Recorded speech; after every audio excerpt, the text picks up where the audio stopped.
నమస్తే, నేను మీ షణ్ముఖ్. మోసం చేసే వాళ్ళు ఎప్పటి వరకు అయితే ఉంటారో మోసపోయే వాళ్ళు కూడా అప్పటి వరకు ఉంటారని చెప్పేసి ఎప్పటి నుంచో మనం చూస్తూనే ఉన్నాం. చాలామంది మోసం చేసేవారు ఉంటారు, మోసపోయే వాళ్ళు ఉంటారు. మరి మోసం చేసే వాళ్ళ తెలివే లేకపోతే మోసపోయే వాళ్ళ అమాయకత్వమా అనేది ఈరోజు మన ముందర ఒక అతిథి ఉన్నాడు. దాని గురించి తెలుసుకుందాం.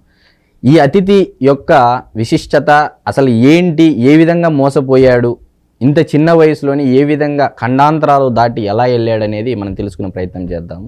నమస్తే కొరమాటి ప్రవీణ్. నమస్తే సార్. యాక్చువల్గా నీ యొక్క స్వస్థానం ఎక్కడ, నువ్వు పుట్టిండేది ఎక్కడ, అంటే నువ్వు నీ జన్మస్థలం కానీ మీ పేరెంట్స్ తల్లిదండ్రుల యొక్క వృత్తి కానీ ఏం చేసేవాళ్ళు, అసలు నువ్వు ఎందుకు వెళ్ళాల్సి వచ్చింది విదేశాలకి, ఏ విధంగా మోసగించబడ్డావు, ఇలా డీటెయిల్స్ చెప్పగలుగుతావు? మేము పుట్టింది పోలవరంలో సార్. మా మదర్ ఇరిగేషన్ డిపార్ట్మెంట్లో చేసేవారు.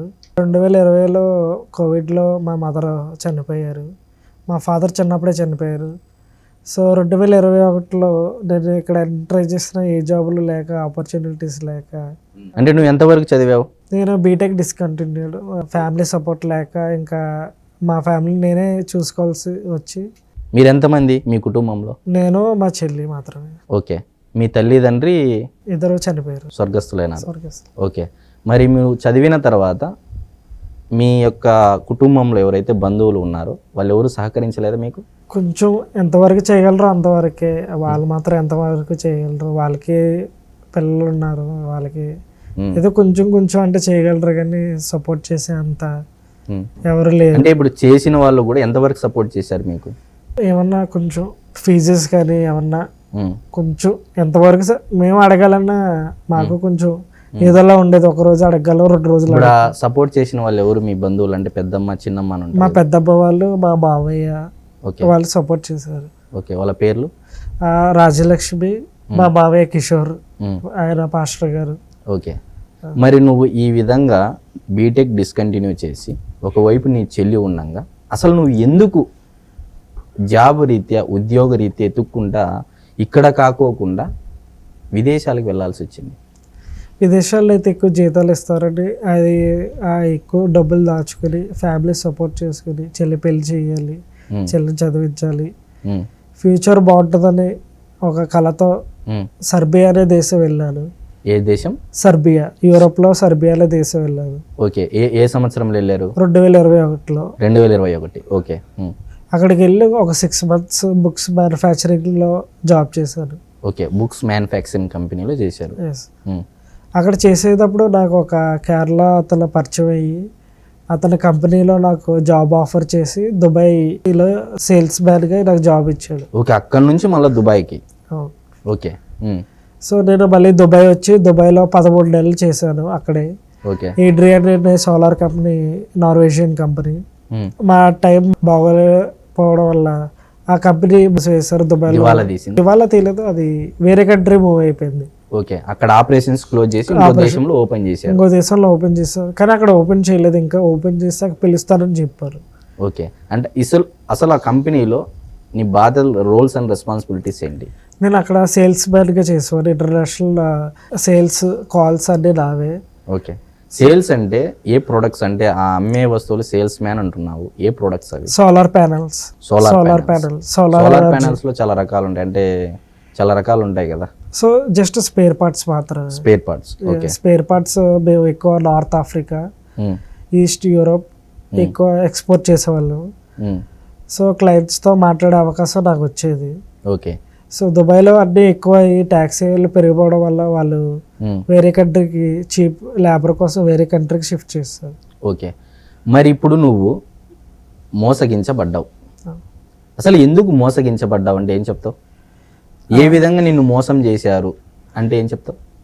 ఒక ఏజెంట్ వాళ్ళు థాయిలాండ్లో జాబ్ అని చెప్పి ఎంతో ఆశ చూపించి ఇంటర్వ్యూలో కూడా అసలు అనుమానం రాకుండా అంతా అలా బ్రెయిన్ వాష్ చేసి థాయిలాండ్ వెళ్ళాక మమ్మల్ని హ్యూమన్ ట్రాఫికింగ్ చేసి. ఏ విధంగా మిమ్మల్ని బ్రెయిన్ వాష్ చేశారు అంటే నువ్వు ఇంత చిన్న వయసులోనే అంత బాధ్యత తీసుకొని దేశాలనే దాటి పని చేయడం కోసము, చెల్లి పెళ్లి కోసం అని చెప్పాం. మరి ఇంత చిన్న వయసులోనే నువ్వు ఏ విధంగా నిన్ను బ్రెయిన్ వాష్ చేశారు వాళ్ళు? $1,000 అని చెప్పి రోజుకి పర్ డేనా, పర్ అవరా? Per month. పర్ మంత్ $1,000 వరకు విత్ బోనస్ నీకు వస్తుంది. రోజుకి 8 hours వర్క్, వీక్ ఆఫ్ ఉంటుంది, హ్యాపీ లైఫ్. 2 రోజుల వీక్ ఆఫ్ 2 days ఉంటుంది ఓకే అని చెప్తే ఇంటర్వ్యూ తీసుకున్నప్పుడు ఫిలిపిన్ అయినా ఒక మాట్లాడి అతను కూడా అదే చెప్పడం, ఆ కంపెనీ నీకు స్పాన్సర్ చేస్తే టికెట్ అని చెప్పడం. అది చెప్పగానే ఇంకా అందరూ నేనైతే నిజమే మంచి కంపెనీ అని, నేను దుబాయ్లో వేరే ఆపర్చునిటీస్ ఏమి లేక అప్పుడు నేను థాయిలాండ్ వెళ్ళాను. నువ్వు ఇంటర్వ్యూ చేసే సమయంలో నీకేమైనా డౌట్ రాలేదా, వీళ్ళు నన్ను మోసం చేస్తున్నారు లేకపోతే నన్ను ఏదో మ్యానిపులేట్ చేయాలనే ప్రయత్నం చేస్తున్నారు అని చెప్పేసి నీకు ఏమాత్రం సందేహం రాలేదా? సందేహం రాలేదు. వాళ్ళు చాలా నీట్గా ప్రొఫెషనల్గా చాలా ఏమైనా అంటే ప్రూఫ్స్ చూపించి ఈ విధంగా ఉంటుంది అని నమ్మబలిగే ప్రయత్నం చేశారా? జస్ట్ నా టెక్నికల్గా క్వశ్చన్స్ అడగడం, నా ఇంగ్లీష్ టెస్ట్ చేయడం, నా కీబోర్డ్ స్కిల్స్ చెక్ చేయడం, అవి మాత్రమే చేశారు. ఎక్కువసేపు కూడా తీసుకోలేదు ఇంటర్వ్యూ, చాలా సింపుల్గా తేల్చేసారు. ఎంతసేపు జరిగింది ఇంటర్వ్యూ? 8 minutes జరిగింది. ఓకే, ఇప్పుడు నువ్వు ఆ కంపెనీలో వెళ్ళావు. నెక్స్ట్ ఎక్కడ? దుబాయ్ నుంచి నేను థాయిలాండ్ వెళ్ళావు. ఓకే, అక్కడ ఏం చేసావు? ఎన్నాళ్ళు పని చేసావు? థాయిలాండ్ ఎందుకు చేసేది థాయిలాండ్లో కాదు, మమ్మల్ని ఇల్లీగల్ హ్యూమన్ ట్రాఫికింగ్ చేసి బర్మా అనే దేశం, మయన్మార్ అనే దేశం తీసుకెళ్ళారు. అంటే అస్సలు కథ ఇక్కడ నుంచి స్టార్ట్ అయింది. అంటే నిన్ను కంపెనీ, ఆ కంపెనీ పేరేంటి? ఎక్స్మాక్స్. ఆ కంపెనీ వాళ్ళు నిన్ను ఇంటర్వ్యూ చేసి థాయిలాండ్లో జాబ్ అని చెప్పారు. థాయిలాండ్ జాబ్ అని చెప్పేసి ఎక్కడికి మిమ్మల్ని మిమ్మల్ని అమ్మేశారు? హ్యూమన్ ట్రాఫికింగ్ చేసింది బర్మా, మయన్మార్ అనే దేశానికి. ఓకే, బర్మాలో మయన్మార్. ఎగ్జాక్ట్గా బర్మాలో మీరు ఎక్కడ ఉండేవారు? మేవాడి, క్యారెట్ స్టేట్. ఓకే, అక్కడ మీతో ఏ పనులు చేపించేవాళ్ళు? బంధించినారా లేకపోతే ఏమన్నా పనులు చేపించేవాళ్ళ మీతో? ఫస్ట్ వాళ్ళు వెళ్ళగానే అది మేము వేరే దేశం వెళ్తున్నాం ఐడియా కూడా లేదనమాట. ఓకే, జస్ట్ ఒక 10 meters ఉంటుంది. అక్కడికి అటువైపు చూస్తే ఆర్మీ మెన్ ఉన్నారు. ఇదేంటి ఆర్మీ మెన్ ఉన్నారు మమ్మల్ని తీసుకెళ్ళడానికి, అక్కడే డౌట్ వచ్చింది అనమాట. ఎక్కడికి వెళ్ళలేని పరిస్థితి. ఇక ధైర్యం చేసి ముందుకెళ్ళి మమ్మల్ని వాళ్ళు ఒక పార్క్ తీసుకెళ్ళారు. ఆ పార్క్ పేరు KK park. Okay, most notorious place. అలాంటి ప్లేస్ ఒకటి ఉండదని నేను అక్కడికి వెళ్ళే వరకు కూడా తెలియలేదు. ఓకే, ఒకసారి లోనికి వెళ్ళాక చూస్తే అందరూ చైనా వాళ్ళే, భారతీయులు కూడా ఉన్నారు కానీ మొత్తం అందరూ లీడర్లు అందరూ మాత్రం చైనా వాళ్ళే.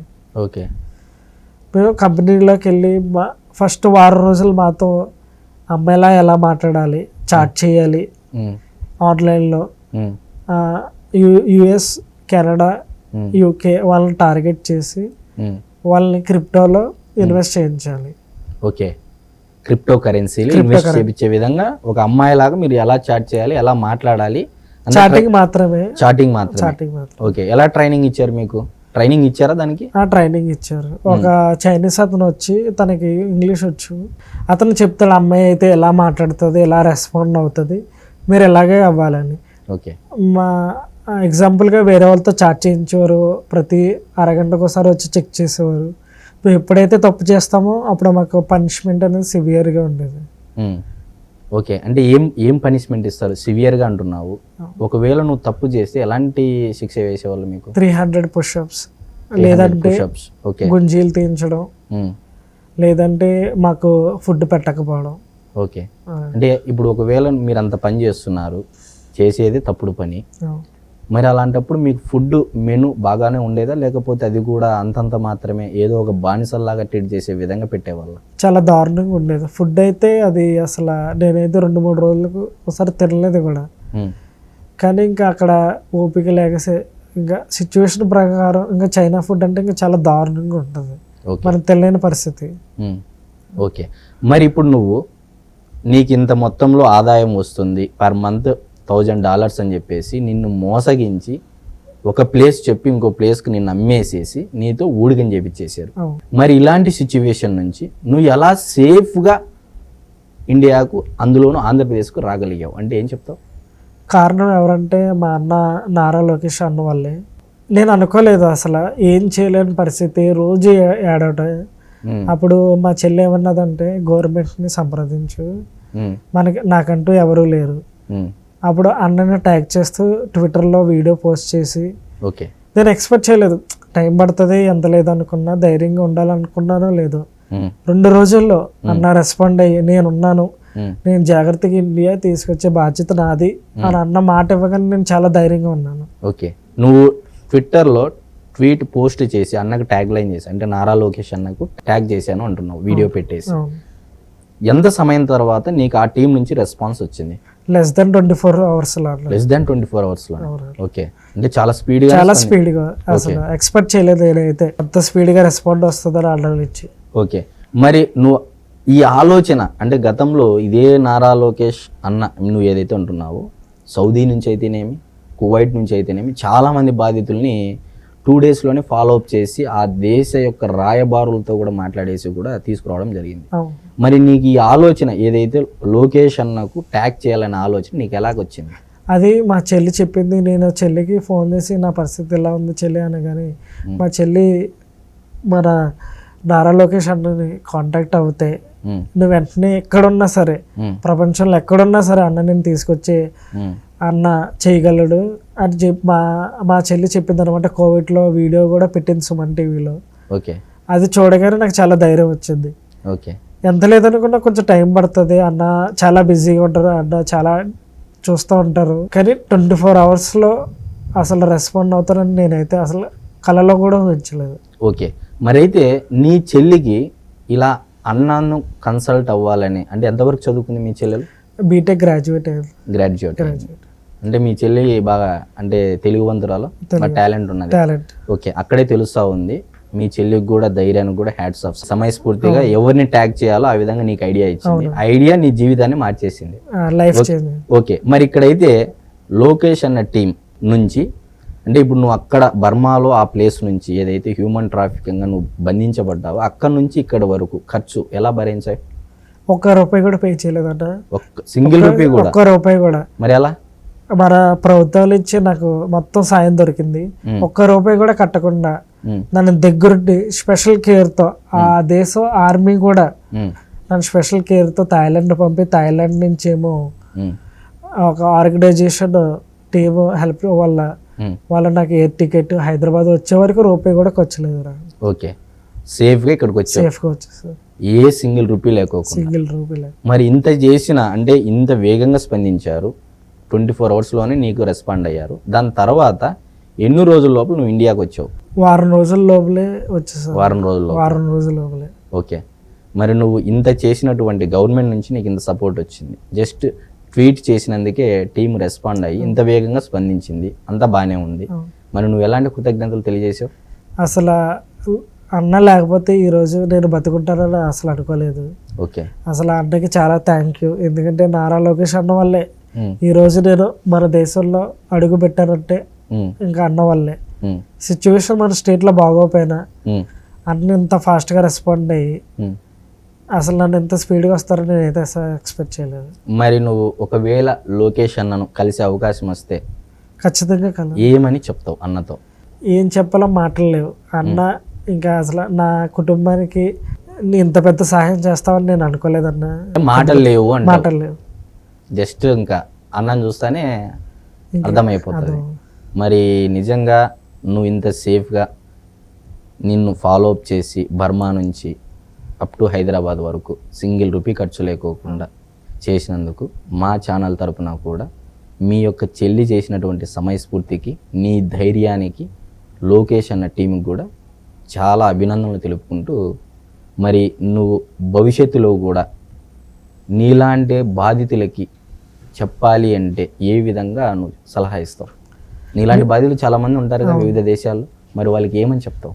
నేనైతే ఎవరిని నమ్మద్దు, ఏజెంట్లని ముందే నమ్మద్దు. ఓకే, ఏజెంట్లు నమ్మారంటే మిమ్మల్ని మోసం చేస్తారు ఖచ్చితంగా. అంటే ఎక్కువ డబ్బు వస్తుంది, ఎక్కువ జీతం వస్తుంది, నెల జీతం అని చెప్పేసి ఆశ చూపించి కన్సల్టెంట్ ఏజెంట్లకి అసలు వెళ్ళొద్దండి, అదంతా మోసం అని అంటావు. అవునండి, వాళ్ళకి ₹1 లాభం కోసం మనల్ని ఎలాంటి పరిస్థితులైనా అమ్మేస్తారు అనమాట. ఓకే, వాళ్ళంటే వాళ్ళని నమ్మద్దు. మరి చివరిగా ఇంత నువ్వు మెచ్యూరిటీగా మాట్లాడుతున్నావు, చిన్న వయసులోనే చాలా ఇబ్బందులు పడ్డావు. మరి నీ వయసు ఎంత? 23 సంవత్సరాలు. 23 సంవత్సరాలకే బాధ్యత మోసుకొని దేశాలు దాటి ఒక దేశం బందీలో ఉండి అక్కడి నుంచి వచ్చావు. అవునన్నా. మరి నువ్వు నెక్స్ట్ ఏం చేయబోతావు అంటే ఏం చెప్తావు? నెక్స్ట్ నీ ప్లానింగ్స్ అంటే ఏం చెప్తావు? ఎలాగో అన్న చాలా జాబ్స్ ఆపర్చునిటీస్ తీసుకొస్తున్నాడు కాబట్టి ఉమ్. మన అన్నంత కాలం మన స్టేట్లో హ్యాపీగా ఏదో జాబ్ చేసుకోవచ్చు. ఓకే, 2021లో వెళ్ళావంటే అప్పట్లో నీకు ఉద్యోగ అవకాశాలు లేవంటావు, అంతేనా? ఖచ్చితంగా. ఆపర్చునిటీస్ లేకే ఇక్కడ నేను క్లారిటీగా ఒక క్వశ్చన్ అడుగుతున్నా, ఎక్కువ జీతం కోసం నువ్వు వెళ్ళావా, లేకపోతే ఇక్కడ ఉద్యోగ అవకాశాలు లేదు అని చెప్పేసి వెళ్ళావా? ఎంత ట్రై చేసినా ఏమీ లేవన్నా. ఓకే. సో ఇంకా మనం ఏదో ఒకటి ధైర్యం చేసి పక్క దేశానికి ఎక్కడో అక్కడికి వెళ్తే ఉమ్, మనకంటే ఒక ఉద్యోగం దొరుకుతుంది, ఎంతో కొంత సంపాదించుకోవచ్చు కదా ఉమ్. అన్న ధైర్యంతో నేను వెళ్ళాను. ఓకే, మరి మరొక్కసారి నీ ధైర్యానికి, మీ చెల్లి సమయస్ఫూర్తికి, నీకు సపోర్ట్ చేసినటువంటి నీ బంధుగణానికి, అదేవిధంగా నారా లోకేష్ అనే టీంకి కూడా మరొక్కసారి మేము కూడా అభినందనలు తెలుపుకుంటూ నమస్తే. నమస్తే, థ్యాంక్